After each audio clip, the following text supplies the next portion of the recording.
G'day gamers, Aussie Wargamer here in Moree, Australia. Welcome to my channel.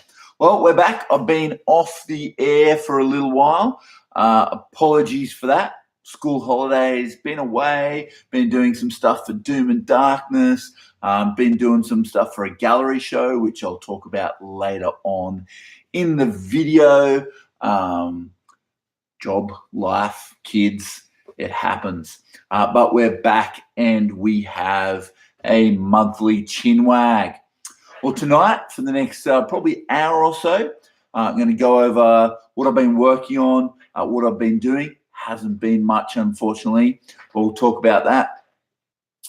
We'll talk about, I want to share some of my favorite board games. So I've been playing a lot of board games with my son and some people here in Moree, and really getting into that. As a lot of people have talked about, it's a great way to introduce other people into wargaming, the concepts of wargaming. You build a culture of board games and you can build into wargaming. So I'll share some of my favorite board games, but I also want to talk about miniature modeling as an art form. And I want to, have a chat about that. And when is miniature modeling art? Can it be art? Should it be art? So we'll have a chat about that. So what have I been working on? Not a lot, as I said before. Sorry, I'll just adjust the camera there. Not a lot. My local group is about to start. Moree Tabletop and RPG Club is about to start a Pathfinder campaign. So I'm building my character for that. I'll be working on her a bit tonight. Jimmy Swampgut, her name is. She is a half-orc rogue and, fairly on the intelligent side of the half-orc variety. Half-orc rogue, she lost her parents young. Her mother died in childbirth. Father raised her until she was about 10, and then she was given over. Her father was a sailor. Was a captain of a ship. And when her father died, she was raised by the first mate of that ship, who was sort of her godfather, and she brought her up. She decided to, her ship was sunk at one point, and she decided to leave sailing for a little while and go adventuring instead. And so she's this. You won't be able to see it very well because my camera's rubbish. But I'm just working on her skin at the moment, so she'll be a cool half-orc rogue. So I've been working on that. I've also been working on the first model for my new mixed destruction army, which is an Ale Guzzler Gargant. Here he is. So with this army, I really want to work on my green stuffing skills. So I've done belts and a bandana, and I'm filling in the pants. So, sculpting, stitching, and that kind of stuff. Really trying to work on my sculpting. He'll be holding a barrel of ale, and as you can see, his head's tilted back there, and he'll be pouring the ale into his mouth. And then he's going to be holding like part of a mast as his weapon. So it'll come up in here, and then there'll be like a little goblin hanging off the end of the mast, and we'll make it really characterful and that kind of stuff. It should be really good. Really looking forward to working on that. I want for my mixed destruction army, I want every model to be telling a story. I want to use green stuff on every model. Or some kind of sculpting putty or whatever on every model, and I want every single model in the army to tell a story, which might be tricky since I think my last list had 60 orcs plus characters and stuff. But I am up for the challenge, really keen. It's going to be my CanCon 2021 army. And I've got a really cool idea for a display board that is going to wow everyone. So looking forward to that. But other than that, I haven't really been doing much. I did make a video about 3 weeks ago, I think, recapping Country Carnage, which was my the tournament that I ran in Tamworth, which went really, really well. So I'd made a bunch of terrain for that. The club in Tamworth that was hosting it didn't have a huge amount of Age of Sigmar terrain. And so sort of as a way of thanking them for giving us their space for the day, I made a table's worth of terrain for them, which was cool. But yeah, that's really all I've been working on in terms of the hobby. I have been doing a little bit on my kill team, I guess. I haven't painted anything for a while. I don't have it here at hand. I've painted 2 models, sort of built everything else and working on those. But yeah, I haven't done any work on that for a good few weeks now, which is a shame, but that's okay. You know, sometimes it happens and you've just got to let it happen. And yeah, I've been working on a series of videos for Doom and Darkness, some airbrush introductory videos. So definitely check out Doom and Darkness, check out his channel, and you'll be able to see the first video where I talk about my airbrush and my compressor. I talk about how the airbrush works. I talk about setting it up. I talk about priming, and I talk about cleaning it up. And then on my next video, we'll be talking about highlighting with the brush, with the airbrush. And maybe a little bit on when to use your airbrush and when to use your regular brush. I haven't decided whether that'll be next video or the video after. We'll see what happens. Yeah, and I've also been doing a bit of miniature modeling for a potential gallery show, which, as I said, I'll talk about a bit later on. So that's been good. That's been fun. All right. My son Joshua, he's 8.5. He is mad keen on board games. I've taken him to tournaments before, and we've played some tabletop war games before. We've played Warhammer Underworlds, Mordheim. He really likes Mordheim for the post-battle sequence, the post-game sequence, rather than the game itself. We've played Blood Bowl and Dreadfleet and that kind of stuff, but I think they're still probably just a little beyond him. He can do it all right, but in terms of full immersion and full enjoyment of the game, he's not quite there. And I think I probably tried to push it a little bit too early and start a little bit too early. But in recent times, over the past couple of months, he has been really, really keen on board games. I've been playing at least one game with him every day for, I'd say, the last month and a half, maybe even longer. Sometimes we'll play 3 or 4 games in a day. He absolutely loves it. And so I've been getting into board games as well, and I've been really enjoying it. I think that they can be a really good gateway into tabletop wargaming. You start with your normal board games, you get into more sort of RPG-ish board games, Gloomhaven, that kind of stuff. And then before you know it, you are full into tabletop wargaming, throwing down $700 on your first Age of Sigmar army. And that is cool. So what have I been playing?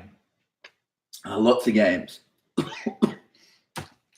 I've been really enjoying Love Letter. Now, this is a really cool micro game. So it's small, it's just cards, little bag, fits in your pocket, rule books there, little tokens in the bag.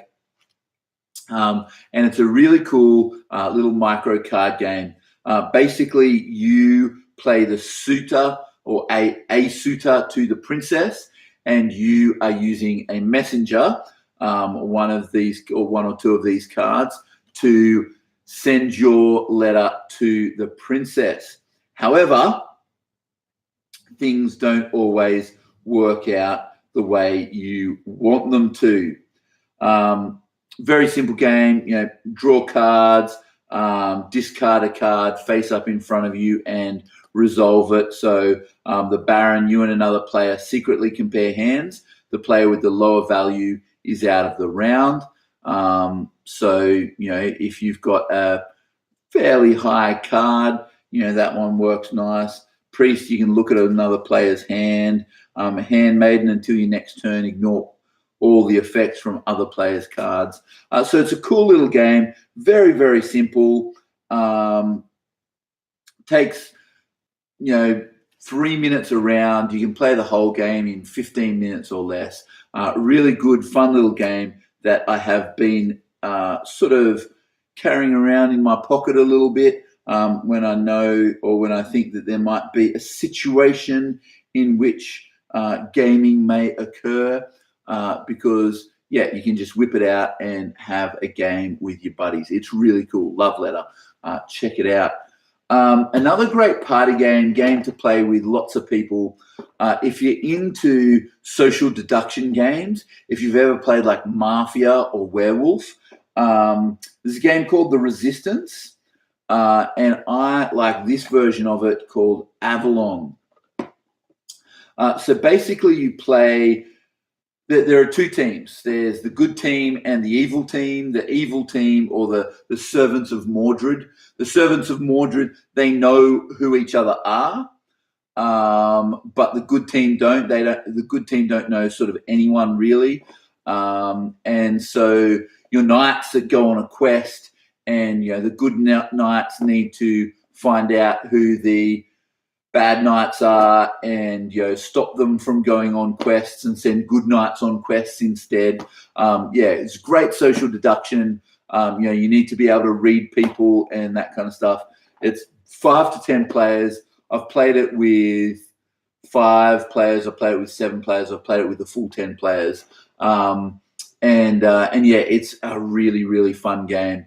Really gets you thinking, really makes you watch and observe what other people are doing. If you're into games like Mafia, Avalon, check it out. Really, really good game.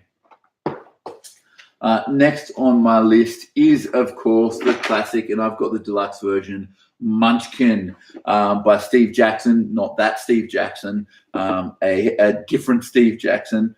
It is bizarre that there are 2 very well-known games designers called Steve Jackson. So Munchkin is essentially a card game where you have a character and you fight monsters, soup up your character with all sorts of special abilities and stuff, and go through a board. But some of the abilities and stuff, what do they say?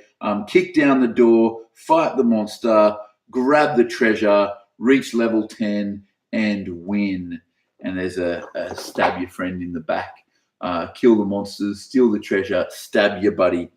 And there's some really cool, kind of funny, cheesy kind of stuff there, like Pikachu, gain an extra level if you defeat it without using help or bonuses. So Pikachu is a monster.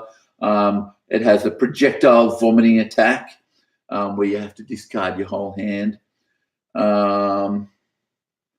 Have a hippogriff. You can boil an anthill. A platycore instead of a manticore.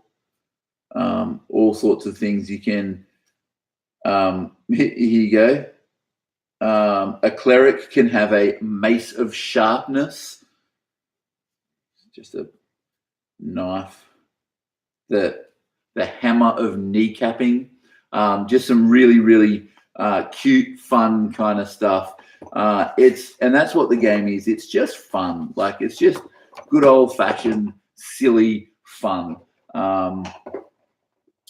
Yeah, there's just some great sort of silliness to it, which is really nice. Most of you are probably familiar with it. Of course, they recently released Steve Jackson Games recently worked with Games Workshop to release 40K Munchkin. I have no interest in playing that. I do quite like the original. I am thinking about maybe picking up the Shakespeare Munchkin though, because that sounds really fun.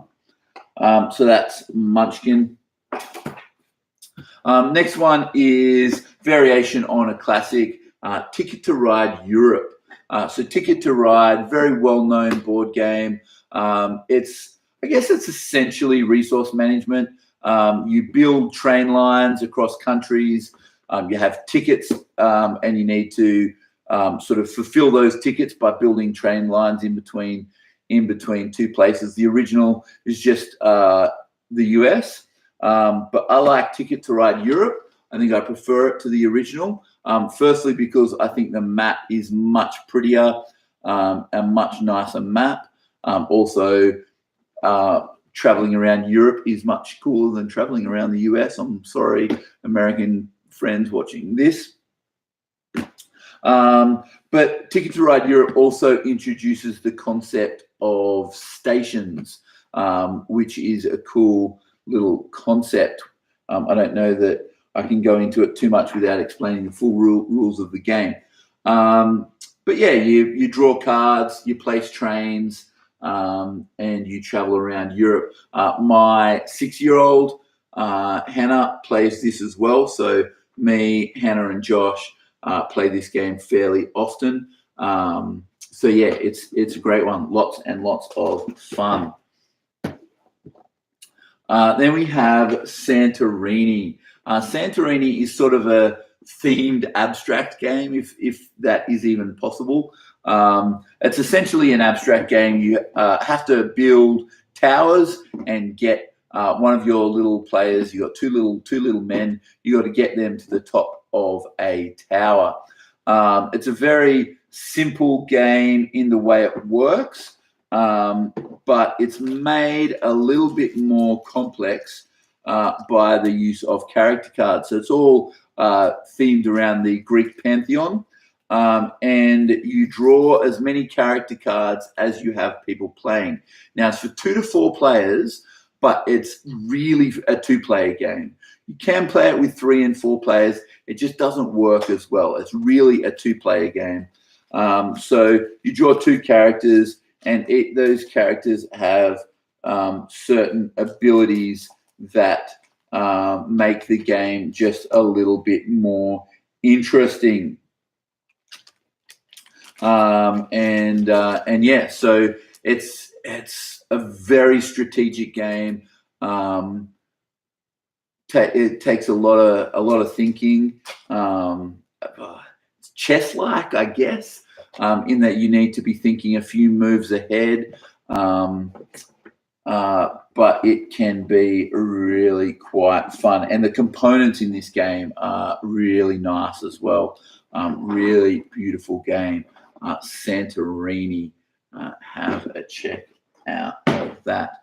And then finally, last game on my list is the most recent and the one that we've been playing a lot over the past little while, and that is Takenoko. This is a really cute game. I love this game. So basically, you are in charge of a garden, of the Emperor's Garden in Imperial China, and you plot out the garden. In the garden, there's a little panda, and the panda eats bamboo, and there's a gardener who grows bamboo. So you need to, at times, grow bamboo. You need to, at times, have the panda eat the bamboo. And it is an absolutely beautiful game. So I'll just show you some of the components. I know my camera is not going to do it justice. But every player gets this very pretty little player card. And then we've got this pre-painted, super cute little panda, almost chibi style, not quite, but this cute little panda, and the long-suffering gardener mini, and then the bamboo are these coloured wooden blocks that stack into each other really beautifully. The art on the tiles is just beautiful. It is a very, very, very good looking game. Even the dice, wooden dice, very pretty. It's a really nice game, and it's lots of fun too. Again, I play this with both Hannah and Josh. Hannah nearly beat me today. I just got there. I just got that extra card right at the very end. I think they say, what do they say? I think they say 10 and up. But I reckon, here we go, 8 and up. Yeah. But yes, my 6-year-old has no problems with it. She's probably not the most strategic Takenoko player in the world, but she can play the game just fine without any problems. I tipped it up and poured all the components all over the place. There we go. So that's a really good, fun game. Takenoko, definitely well worth it. We've got a few more coming. I've got a game called Jamaica, which is a pirate-themed racing game that I'm looking forward to. Thinking about getting into Small World, which is like Risk, but like way, way better and themed and pretty and really cool. What else? A co-op game called Dead Man's Chest, which I'm looking at. A tile laying game called Teotihuacan. Really getting into board games at the moment. Really loving them, and that is that. I definitely see the potential for getting new wargamers through board games, because there's a lot of concepts that you use in tabletop wargaming that have their roots in board games. Things like actions per turn, and things like dice rolling for combat in war games, but lots of other things, and lots of concepts that I think are nice and easy in board games, and you can work yourself up to it. Even things like storytelling and that kind of stuff, which is cool. So I definitely think there is. I definitely think there is merit in bringing out a few board games, getting your friends, playing board games with your non-wargaming friends, and you never know, it might just get them into it, which would be fantastic, right? Anything that will build up our community. All right, so our local gallery is offering 5 exhibitions to local artists this year. So I am an art teacher, and I am quite fond of art. I do some art myself, mainly charcoal portraits,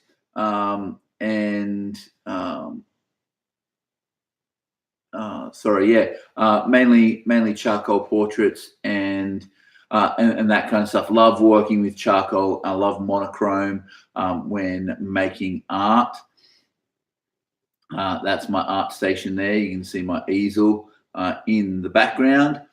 And I am an art teacher, so I really like art. And so I thought I would apply. I've done some stuff for the gallery before, with their portraiture prize and that kind of stuff.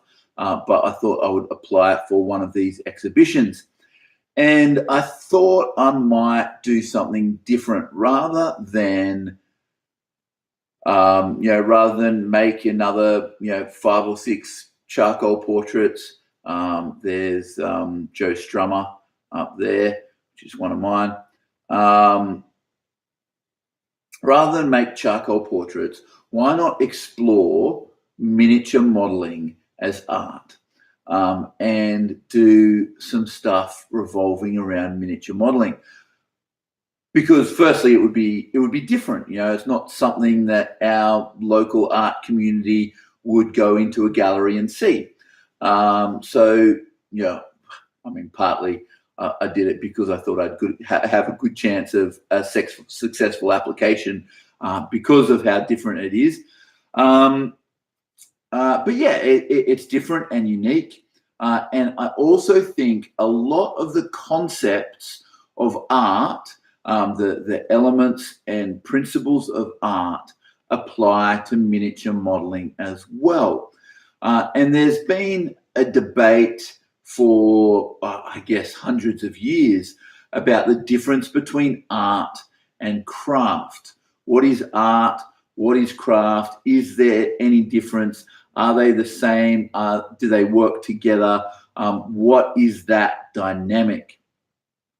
And I wanted to explore that.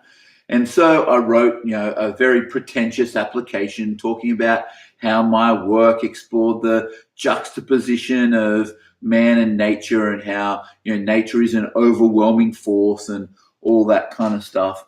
And I haven't heard whether it's successful or not. I have fairly high hopes, but we'll see. We actually have quite a fair bit of local talent here in Moree, so I do have some considerable competition, but that's okay. We'll see how that goes in the next week or so. But yeah, I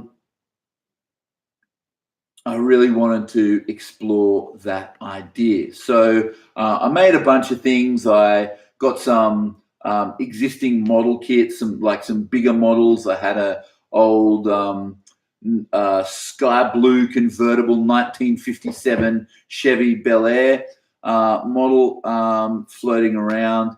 I was into that kind of stuff as a teenager, and I aged it all up, and put lots of cool overgrown weeds and stuff around it, and basically did my miniature modeling thing to it.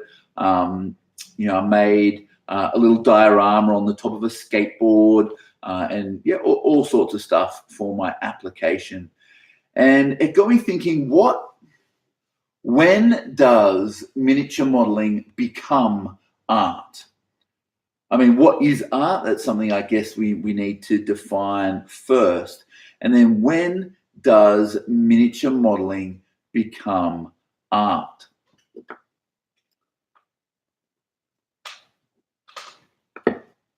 So I had to think about it, because art is very, very difficult to quantify.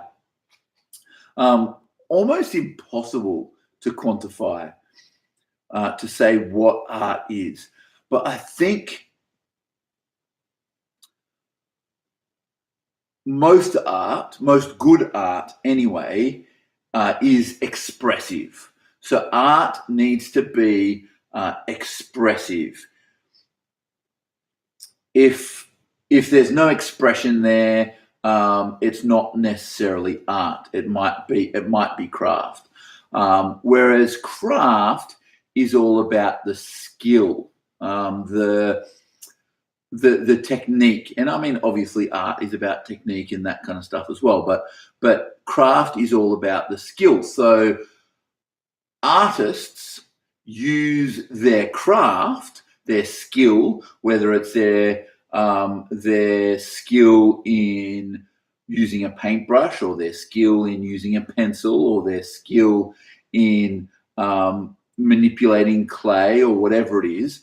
Artists use craft to make art. Crafters use craft to make things, whether it's decorative or whether it's practical. If it's I don't know, a silk painted scarf or a pottery mug or whatever it is. Crafters use their craft to create something decorative or something practical, whereas artists use their craft to express themselves. Now, some people may argue that crafters, express themselves through their, little mugs or Christmas decorations or whatever it is. But I don't know that it's necessarily a powerful expression. And I don't know, I guess art is unreproducible. I mean, you can make something that looks similar, but I guess it stops becoming art when it's reproduced because there's no expression there. Whereas craft is definitely reproducible. How we see all the 2-minute craft videos and stuff on Facebook and all that kind of stuff. And the whole point of it is that it is reproducible. Whereas you make art and it is an artwork. So when does miniature modeling become art? I think it becomes art when it is more about the artist's expression than it is about the artist's skill. Now, obviously, you need skill to be able to express yourself well, okay? No one would argue that a unconverted, painted Darren Latham non-metallic metal Stormcast model is art. Those things are beautiful. That the skill that those top level painters have in painting their models is it's nothing short of breathtaking. It is beautiful, and it's definitely an expression of who they are. You can tell the difference when you see someone that has painted a miniature well, but they've painted it because they want to use it in their army, or they've painted it for the sake of, they've painted it because it was there or whatever. You can tell the difference between that model compared to a model that has been painted because the person painting it wanted to express themselves through that model. Again, it's so hard to quantify. It's so hard to describe and to define. You just see it. You can tell the difference. And then you've got like dioramas and that kind of stuff where they're telling a story and all that kind of stuff. But I think the key point here is the artist's expression. So there's a great artist called Gregory Uselid who uses watercolor. He paints sort of watercolor backgrounds, but then uses miniature modeling and natural objects and that kind of stuff to build the landscape around these watercolor artworks. And it's really, really expressive and really beautiful. And then there's lots of artists who use miniature modeling to sort of recreate their local neighborhood or recreate sort of very expressive buildings that have a lot of character to them and that kind of stuff, where it's just normal techniques that you and I might use to create terrain or whatever, but it's used in a way to express, used in a way for the artist to express who they are, express where they came from, to express their love of the craft, to express powerful emotion. There's something quite something quite lonely and stark about, you know, a full brick-clad building with barred windows, you know, and when we see that in miniature, it can be even more powerful in its expression. So I really want to explore that. I want to explore that in not just the art that I'm making for this exhibition. If you know, if my application is successful, I'll get to do an installation if it's successful, which is pretty cool. Really excited about actually going into the gallery and using the gallery space to build something specific for that space. But I don't just want to explore it there. I want to explore it in my own personal miniature modeling. I want to make at least one model this year that someone can look at and say, that's art. It's a big call. I don't know if I'll be able to do it, but that's what I want. I want to be able to make a model that is expressive enough that that has enough of me in it to be considered art. Yeah, it's going to be a challenge, but I'm keen for it. I'm excited for it. In the meantime, I'll just plod along with what I'm doing and hopefully get to a point where I'm happy with that. So that's me, guys. We've finished a little bit early. That's really all I had to talk about. I can talk about the reveals that we had today at the Australian Heats. I don't know the results of the heat, but I did see the reveals on the community site. So we had Chaos Titan, cool. We had Warcry reveal with those beautiful Realm of Beast Chaos, the Marauders, I guess. They are some stunning miniatures, and I can see them definitely making their way to Age of Sigmar in sort of Marauder armies and that kind of stuff, Slaves to Darkness, because they are beautiful. There's lots of variety there. It's sort of the traditional Marauder, very muscular and powerful. There's a couple of females in there as well, which is always nice to see. Very expressive models. I've used that word a lot tonight, I know, but they really are very expressive. I don't have much of an interest in Undivided Chaos, but they are very pretty models. I could definitely see myself using them for Garrett Gorebeard's warband in Shadespire, like using some of those models, some of the Warcry models in the Reavers, because I think they're superior sculpts. As nice as Shadespire minis are, I think these ones are better. Very powerfully posed and very expressive. Beautiful models. What else did we get? We saw, I'll just quickly look it up.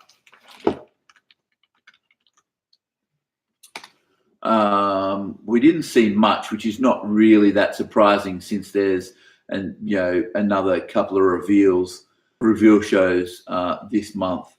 The chick with the whip looks really cool. The guy with the big horns coming out, the fur looks great. Everything looks stunning. Oh, and that beast, the Untamed Beasts are bringing us this awesome goat lion thing. And that's what they say in the article. It's an awesome goat lion. So obviously it doesn't have a name yet, but it looks pretty rad. Not 100% sure on the paint job, on the markings that they've given it. It's a beautiful paint job. Not quite sure on the markings though. But yes, that's a very cool model. Oh, the terrain, of course, the Forbidden Power terrain. This stuff looks rad. I don't buy Games Workshop terrain because it's so expensive. And I look at it and I think I could make something that's not as good, but will serve just as well in the game. But this stuff is really cool. There's that platform, the dais looking thing, and it looks like there's a lot of modularity to it as well in terms of how you can set it up. It looks like the dais comes, like you can cut it in half, like it comes in 2 pieces, and you can stick one of them on the end of the platform to create like a stage, I guess, like a big arc area. It looks like even the pillars are modular. Yeah, because it looks like the same pillars on the curved one as is on the straight one. And then there's like they like griffhounds. There's cool statues of lion-looking things. They might be like giant griff chargers or something. I don't know. But this stuff looks really cool. And depending on the price, I may or may not pick it up. I probably won't because the price will probably be restrictive. I just can't justify dropping Games Workshop level money on terrain. But it does look really good. And then they've also mentioned in Forbidden Power, this is cool, that they have a mercenaries mechanic. So you can recruit renowned sellswords to your cause, regardless of Grand Alliance. So that's rad that you can get that kind of, mercenaries recruit, that kind of stuff in there. And then there's a 40K model. So yeah, next weekend, Warhammer Fest, I think that'll be a big reveal. I think we'll see the Sylvaneth book, and I think we will see possibly a preview of, or at least the title of, the next book that's coming after that, which may be Seraphon, but it may be something new. Maybe something orc related would be cool. I don't know. But yes, I think we'll definitely see Sylvaneth at Warhammer Fest. Maybe a bit more on Warcry. And so yeah, I think that'll be a cool reveal. Well, I think that's it, guys. I think we'll finish up early. I'm going to finish my drink and continue working on this miniature over here, which I haven't done any of while we've been chatting. But thanks for watching. As always, stay tuned if you want to hear more of my voice. Catch us later.